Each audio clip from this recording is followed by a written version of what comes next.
Gloria boleh ditayangkan. Gloria boleh ditayangkan kembali latar belakangnya.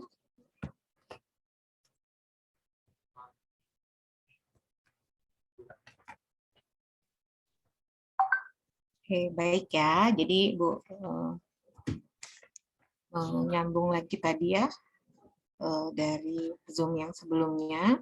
Jadi ini judulnya sudah oke, evaluasi kinerja aparatur sipil negara dalam pelayanan pengurusan EKTP di kantor camat Deli Tua Kabupaten Deli Serdang. Nah, karena ini fokusnya tidak pada masa pandemi, jadi kita ceritanya ini udah secara umum ya bagaimana evaluasi kinerja aparatur sipil negara dalam pelayanan pengurusan EKTP ini. Lebih baik Gloria itu tidak menjelaskan lagi sejak pandemik gitu Gloria. Nah, karena cerita tentang EKTP ini bukan pada masa pandemik saja, sebelum masa pandemik sebenarnya sudah ada program EKTP kan begitu ya. Jadi nggak usah lagi cerita tentang masa pandemi. Nah, fokus aja langsung cerita tentang pelayanan publik. Pelayanan publik itu yang dilakukan oleh aparatur sipil negara. Jadi salah satunya di pengurusan EKTP di berbagai kantor camat yang ada kantor camat yang ada di Indonesia. Salah satunya ada di kantor camat Deli Tua Kabupaten Deli Serdang. Nah, itu dia. Oke, kemudian coba di slide di halaman kedua pendahuluan perbaiki. Oke, ini sudah oke pengaruh pengurusan. Nah, latar belakangnya ditambah ini masih terlalu sedikit ya, Gloria. Jadi kalau bisa itu minimal 3 halaman. Ya, 4 halaman boleh, 3 halaman boleh. Jadi ceritakan dulu pelayanan publik secara umum. Bagaimana pengurusan EKTP gambarannya di Indonesia dulu, baru nanti kita fokus masuk ke dalam ke kecamatan, atau misalnya cerita karena boleh Indonesia boleh, atau misalnya langsung aja skupnya di kota di Kabupaten Deli Serdang. Nanti salah satunya melihat bagaimana pelayanan aparatur sipil negara untuk bisa memberikan pelayanan dalam pengurusan EKTP. Nah, kalau kita lihat di latar belakangnya nanti di poin ya Gloria, jadi di akan jam operasional pelayan bukan meneliti di kantornya. Kantor itu ASN-nya dalam memberikan pelayanan kepada masyarakat. Ini tadi kinerjanya, jadi keluhan masyarakat oleh ASN misalnya tidak sesuai, tidak hadir sesuai dengan jam ketentuan masuk, misalnya harus pelayanan EKTP itu misalnya jam 10. Nah, itu kan berarti kan ada kinerjanya kan gitu dia ya. Kemudian salah kelengkapan. Tiba-tiba ada data yang mendadak, tidak ada sosialisasi yang dilakukan oleh bukan camat ya, tim. Kalau misalnya di kantor camat Deli Tua ini ada nggak dipampang di dinding tentang misalnya pengurusan EKTP persyaratannya harus poin 1, 2, 3, 4, ada nggak Gloria? Kalau kemarin terakhir saya ke sana tidak ada Bu dijelaskan untuk mengurus ini, tidak ada diterapkan apa saja dokumen yang diperlukan gitu Bu. Jadi masyarakat disuruh untuk mengetahui sendiri gitu Bu. Iya, jadi orang datang ke sana ternyata ada kelengkapan yang tidak berkas yang tidak lengkap kan gitu ya. Kalau kemarin Ibu melakukan pengabdian di Kota Limbaru di kantor camatnya itu semua prosedur pelayanan pengurusan baik itu kartu keluarga, baik itu EKTP atau misalnya ahli waris, mereka semuanya buat persyaratannya di dinding gitu. Jadi mereka buat satu figura, mereka buat pengurusan KTP prosedur pelayanannya ini, salah satu persyaratannya harus membawa berkas 1, 2, 3, 4 misalnya. Jadi masyarakatnya udah paham, oh ini ternyata kelengkapan yang harus saya bawa untuk saya bisa mengurus satu kematian atau misalnya surat domisili dan yang menjadi masalah. Dokumen ini secara mendadak berarti kan tidak adanya kecamatan itu. Nah, itu dia ya. Kita tidak lihat dari fingerprint-nya Gloria kecamatan itu ya layanan gitu. Kalau misalnya Gloria mau melihat, Gloria bisa melihat kesenjangan antara pelayanan publik. Itu bisa kita lihat, Gloria ambil kata kunci indikator pelayanan publik. Indikator pelayanan publik misalnya apa? Satu, efisiensi. Kedua, efektivitas. Oh, misalnya kita larikan ke efisien. Oh, ternyata tidak efisien. Nah, kita bisa kaitkan dengan masalah yang ada di lapangan. Jadi itu bisa menjadi sumber masalah yang ada di latar belakangnya kita bisa buat. Nah, kalau lebih baik lagi kan, memang ini kan belum melakukan prasurvei, tapi setidaknya sudah ada gambaran ya. Bisa kita lihat kenapa mengambil di kecamatan Deli Tua misalnya kan gitu, karena memang jumlah masyarakatnya banyak, otomatis kan pelayanan publiknya itu dia lebih banyak mengurusin kepada masyarakat dibandingkan mungkin di kecamatan di Kabupaten Deli Serdang yang lain misalnya. Boleh. Jadi nanti di latar belakang boleh masuk dulu ke Deli Serdang atau misalnya masuk skup di Indonesia boleh, tapi ceritakan secara umum. Sudah tergambar, sudah bagus latar belakangnya, cuman uraiannya, narasinya masih terlalu sedikit, karena ini kan cuma 2 lembar ya. Jadi kalau bisa 3-4 lembar ya Gloria ya, tinggal perbaikan bahasa kata-katanya saja, tapi masalahnya sudah tergambar. Jadi buat yang lain, seperti inilah membuat satu latar belakang, jadi masalahnya kelihatan.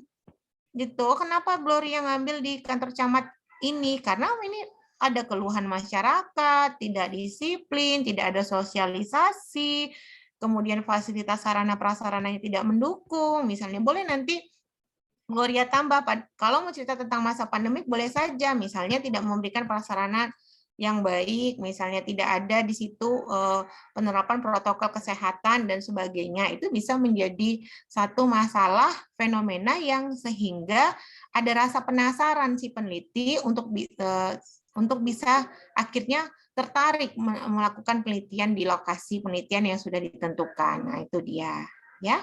Jadi itu Gloria sudah sangat baik. Gloria ini sudah selesai nih berarti tugasnya minggu depan ini. Sudah selesai bab 1 nih ya, karena minggu depan kita masuk ke tinjauan pustaka. Ini Gloria sudah kirim sampai manfaat penelitian ya di GCR ya? Ya Bu, ini yang saya Oke. presentasikan sekarang sudah saya kirim di GCR. Oke, good ya. Jadi baik sekali ya, sangat baik tugasnya sudah dilakukan ya. Terusnya minggu ini nih Ibu, menuju minggu depan ini tugasnya untuk rumusan manfaat dan tujuan penelitian ya. Karena minggu depan nanti kita masuk ke tinjauan pustaka ya. Berarti karena itu dasar pedoman teorinya nanti evaluasi kinerja. Jadi dan cari beberapa referensi jurnal yang sejenis atau relevan dengan penelitiannya Gloria. Ya, begitu ya.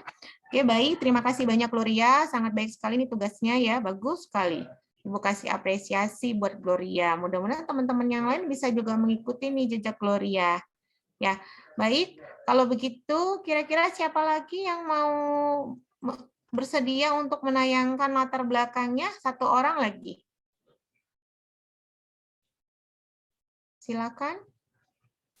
Nggak apa-apa, jangan takut salah. Di sini kan kita diskusi ya, jadi ada masukan dari kawan-kawannya, masukan dari ibu. Nah, jadi ini kita menjadi dasar sebenarnya supaya kita paham bagaimana membuat proposal yang baik. Karena ibu harap selesai semester ganjil ini, semester 5, kemudian semester 6, semester 7 kalian sudah seminar proposal. Jadi kalau memang ini sudah kuat proposalnya, ya nggak apa-apa, dibawa saja terus ya, diperbaiki terus supaya menyempurnakan proposal. Nanti di semester 7 udah buat satu proposal, sudah ada satu proposal yang baik, tinggal mengajukan ke Kaprodi, saya sudah punya proposal Bu, judulnya ini, sudah ada proposal. Cepat jadinya sempronya. Ada nih beberapa bimbingan Ibu ya di 2018 ini, mungkin minggu depan sudah ada yang seminar proposal gitu, karena dia sudah menyiapkan proposalnya sebelum dia mengajukan judul ke Kaprodi. Oke, baik. Silakan. Siapa satu lagi boleh?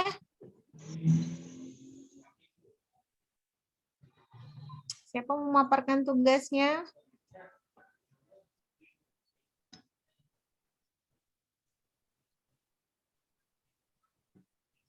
Oke, tadi yang cewek kan sudah nih, biar ada kesetaraan gender, ya kan? Kita pilihlah ini yang cowok-cowok ini, siapa yang mau persentase latar belakang. Latar belakangnya saja, kalau rumusan masalahnya belum selesai, nggak apa-apa. Siapa? Atau Akbar? Akbar lah ya.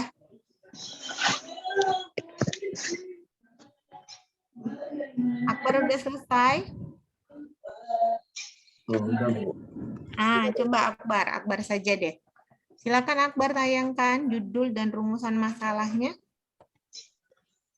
Saya ini lagi dari handphone, Bu. Sebentar saya pindahkan ke laptop bentar ya, Bu. Oh, dari handphone. Oke. Iya, Bu. Kalau yang lain ada nggak?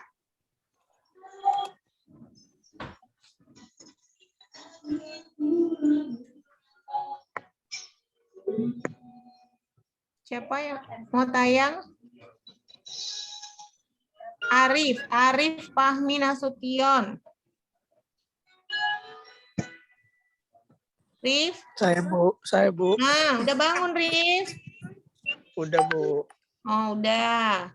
Tapi Ibu rasa belum mandi kan, Rif? Makanya kameranya nggak dihidupkan. Nah, Arif udah selesai. Ini baru, kalau Ibu lihat ya, di GCR baru 5 orang ini yang mengirim ini. Belum Bu. Belum selesai. Judul aja Arif belum ya. Yang baru kirim itu Abram, Fakrut, Gloria, Ivana, Jessica, sama Weni. Yang lainnya belum.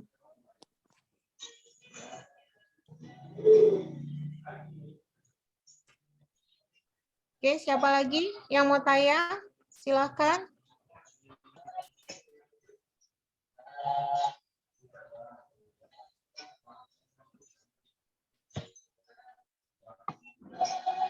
Abram dulu, Abram. Abram, silakan Abram.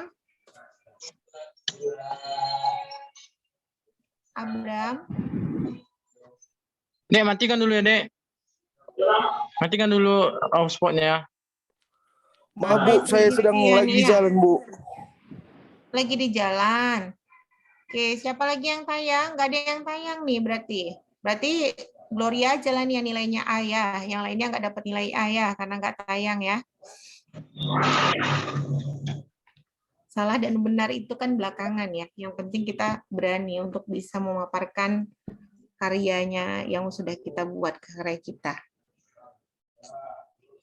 Akbar sudah pindah ke laptop, Bar? Udah Bu, udah. Nah, oke, silakan Akbar.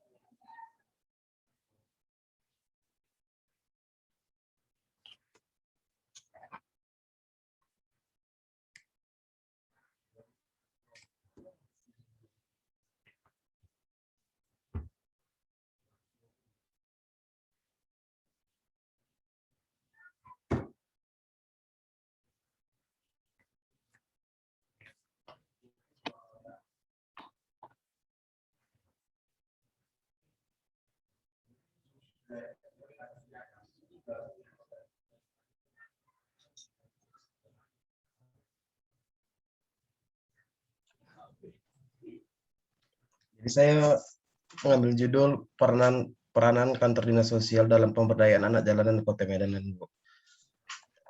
Di sini saya mengambil latar belakangnya itu seperti sebagai salah satu negara yang berkembang di Indonesia, mempunyai sejumlah masalah baik sosial pun ekonomi yang akan terus-menerus mengikuti laju pembangunan dan pertumbuhan bagi bangsa Indonesia.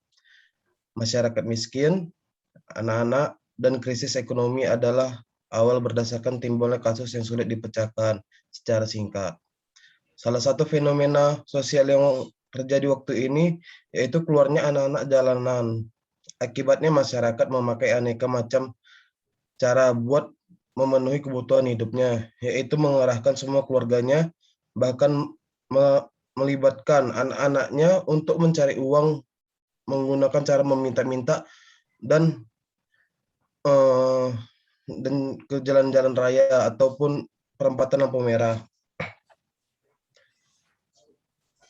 Keadaan tersebut semakin meluas anak-anak jalanan di Indonesia. Anak jalanan yang muncul menyebabkan masalah dan persaingan tersendiri di antara anak-anak jalanan, preman. Dalam penelitian, menurut Kementerian Sosial Republik Indonesia, setiap tahunnya pertambahan anak jalanan semakin meningkat, ditambahnya pertumbuhan penduduk yang semakin pesat dan padat. Peranan Dinas Sosial Kota Medan diharapkan pada pemberdayaannya anak jalanan sehingga menggunakan adanya peranan dinas sosial bisa mengurangi anak jalanan tersebut. Oleh karena itu, Dinas Sosial selaku kesejahteraan sosial memberikan motivasi atau pelayanan pada anak jalanan yang ada. Keadaan ini diwujudkan melalui acara-acara sosial kemasyarakatan. Keliru salah satunya acara pemberdayaan anak jalanan. Anak-anak jalanan justru berada di sekolah seharusnya menerima pendidikan, bermain bersama sahabat-sahabatnya seusianya di sekolah, dan melakukan hal yang bisa menjunjung pertumbuhannya menjadi masyarakat yang lebih baik. Oleh lantaran itu, saya peneliti tertarik melakukan penelitian tersebut mengenai anak jalanan Kota Medan. Maka dari itu, saya membuat judul peranan kantor dinas sosial dalam pemberdayaan anak jalanan di Kota Medan. Seperti itu, Bu. Oke, baik. Terima kasih ya. Akbar sudah mempresentasikan judul, kemudian latar belakang proposal penelitiannya ya. Tapi ini nampaknya teknik penulisannya masih salah ya Akbar, karena harusnya Times Roman 12 ya. Iya, Bu. Oke, baik. Kita masuk ke diskusi ini. Siapa yang memberikan masukan, saran, kritikan, pertanyaan, atau apresiasi buat Akbar? Silakan.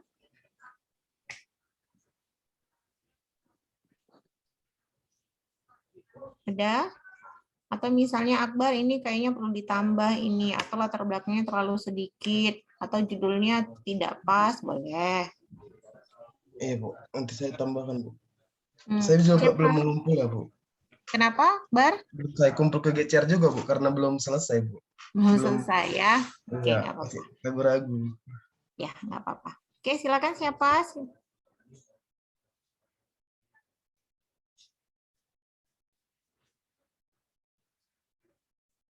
Sri Devi dulu. Silakan, Vi. Ada yang mau Devi sampaikan? Memberikan masukan boleh, saran, kritikan. Silakan, Dev.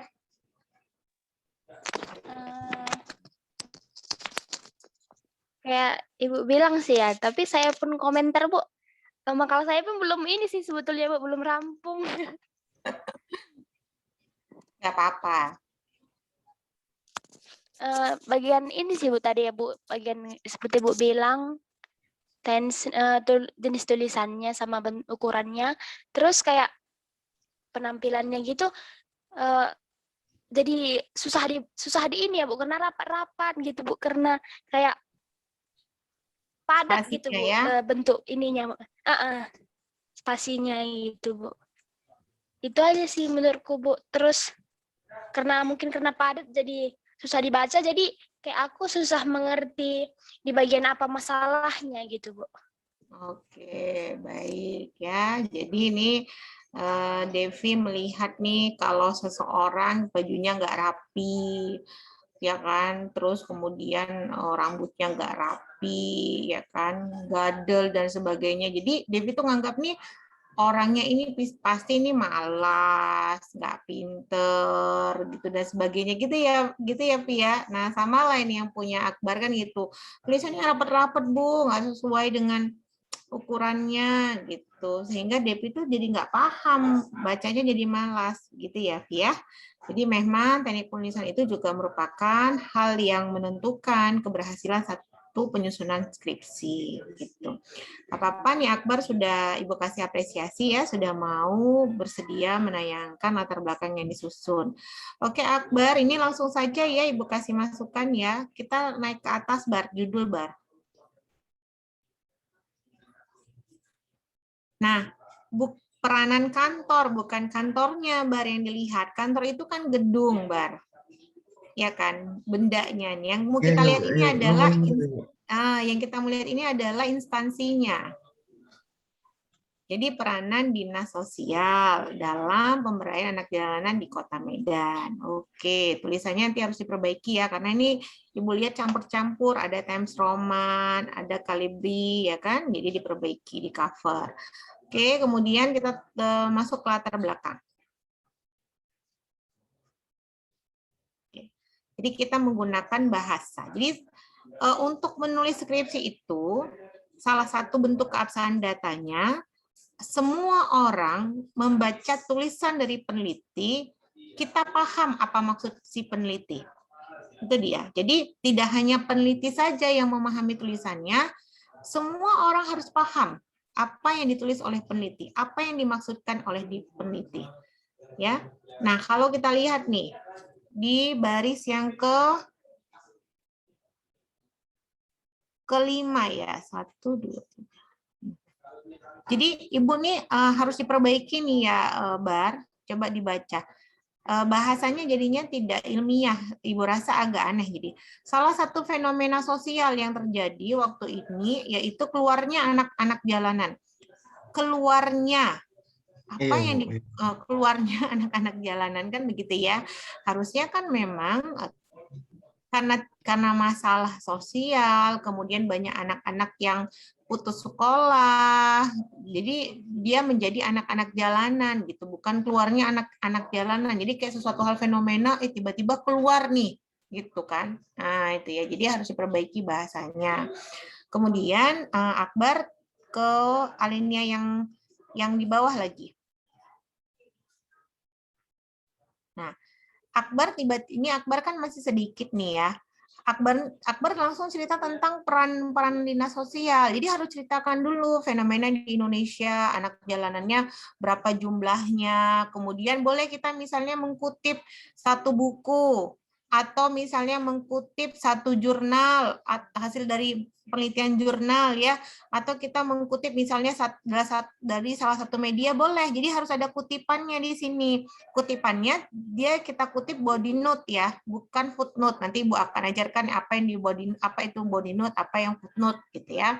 Nah, jadi harus dibuat. Nah, kalau Ibu lihat di sini tiba-tiba Akbar udah cerita tentang peranan dinas sosial, padahal ceritanya masih tentang menurut Kementerian Sosial RI. Kan begitu. Jadi harus dia seperti piramida terbalik. Cerita dulu secara umum. Secara umum sampai dia terkait, dia sampai ke khusus. Jadi misalnya gini, di Indonesia ini jumlah anak jalanan tinggi. Salah satu kota yang paling tertinggi anak jalanannya urutan nomor 3 misalnya, atau urutan nomor 4 adalah kota Medan dengan jumlah anak jalanan berapa orang misalnya, ada 3.000 orang misalnya. Sehingga kan dari situ gambarannya, oh kenapa ya si Akbar meneliti di kota Medan? Karena ternyata kota Medan ini adalah 3 terbesar yang jumlah anak jalannya paling banyak yang ada di Indonesia. Nah, sehingga menarik untuk diteliti, bukan berarti karena Akbar tinggalnya di kota Medan. Nah, gitu ya. Kemudian baru masuk cerita tentang dinas sosial merupakan sebagai salah satu dinas yang memiliki tugas untuk bisa memperdayakan anak jalanan. Nah, gitu dia. Jadi ada alurnya dia, jelas dia. Ya, umum dulu baru masuk ke spesifik, mengkerucut ke spesifik ke lokasi penelitian. Nah, itu ya. Jadi dijabarkan ya, Bar ya, karena ini baru 1 lembar.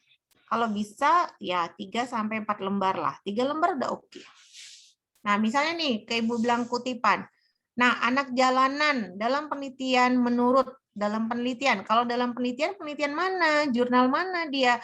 Kalau misalnya menurut satu pengertian, misalnya pengertian dari Kementerian Sosial, anak jalanan adalah, nah harus dibuat kutipannya di sini. Nah, harus dibuat kutipannya. Ya, misalnya berdasarkan mana, buku pedoman mana, atau berdasarkan penelitian siapa, jurnal apa, dia harus disebutkan namanya. Nah, itu dia ya. Jadi nanti Akbar bisa cari beberapa referensi penelitian sejenis. Kalau Ibu tidak salah ya, sudah banyak juga ini peneliti-peneliti meneliti tentang bagaimana peranan dinas sosial dalam menanggulangi anak jalanan. Termasuk salah satu ya, disertasi Pak Indra itu juga meneliti tentang bagaimana evaluasi, tapi skupnya sudah lebih besar ya karena disertasi tentang gelandangan dan pengemis yang ada di kota Medan. Hampir sama terkait dengan juga anak jalanan karena di situ instansi yang terlibat langsung dalam mengatasi gelandangan pengemis atau misalnya anak jalanan itu adalah dinas sosial. Gitu ya. Jadi banyak mencari beberapa referensi ya Akbar ya. Untuk secara keseluruhan ya sudah ada lah, sudah mulai duduk lah di latar belakang.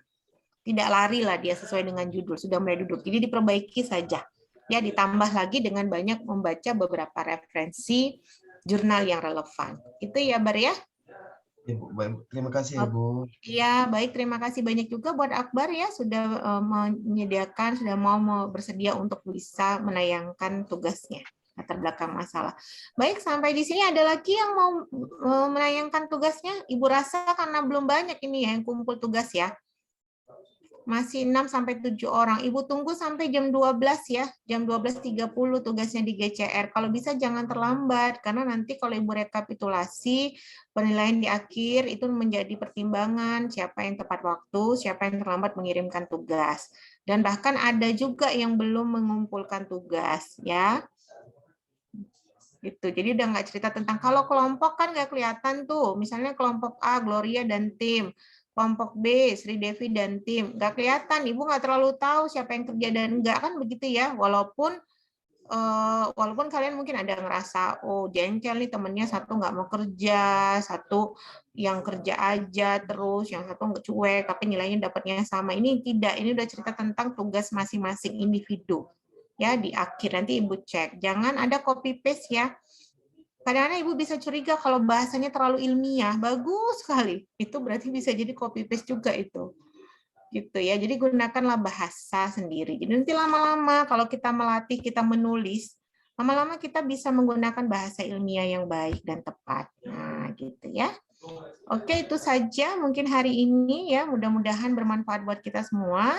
Jadi yang belum mengumpulkan tugas, Ibu tunggu jam 12.30 sampai latar belakang masalah saja. Tapi kalau memang sudah masuk ke dalam rumusan masalah, tujuan penelitian, manfaat penelitian seperti yang Gloria tadi tayangkan itu lebih baik lagi. Ya, minggu depan nanti kita masuk ke bab 2 mengenai tinjauan pustaka, kemudian penelitian relevan dan kerangka pemikiran. Ya, terima kasih semuanya. Mudah-mudahan kita bisa ketemu di minggu depan. Salam sehat, tetap semangat buat kita semua ya. Ibu tutup dengan wabillahi taufik wal hidayah. Assalamualaikum warahmatullahi wabarakatuh. Selamat pagi semuanya. Pagi, Bu. Pagi, Bu. Selamat pagi, Bu. Pagi, mohon izin live ya. Pagi, Bu. Ya, Bu. Ya, Bu. Ya, Bu.